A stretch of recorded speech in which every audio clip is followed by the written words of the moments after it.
వెలుతురు మన కళ్ళ ముందు లేనప్పుడు అద్భుతంగా కనిపించిన ఈ దృశ్యాలన్నీ అప్పుడెలా కనిపిస్తాయి?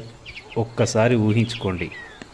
మన చుట్టూ ఎవరు లేనప్పుడు, అడవిలో మనం తప్పిపోయినప్పుడు, చిమ్మ చీకట్లో అలా నడుస్తూ ఉంటే కాళ్ళ కింద విరిగిన ఆకు శబ్దం కూడా భయాన్ని కలిగిస్తుంది. చెట్టుపైన కూసే ప్రతి పిట్ట యొక్క శబ్దం కూడా మనసులో అలజడిని రేపుతుంది.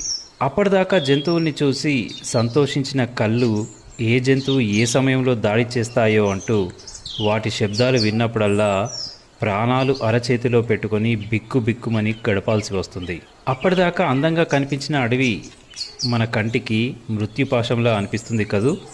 అందుకే దాన్ని అడవి అంటారు. చూస్తున్న కొద్దిసేపు ఎంత ఆనందాన్ని ఇస్తుందో, దారి తప్పినప్పుడు దానికి రెట్టింపు భయాన్ని కూడా కలిగిస్తుంది. అలాంటి అడవిలో తప్పిపోయిన ఓ నలుగురు ఆడవాళ్ళ కథనమే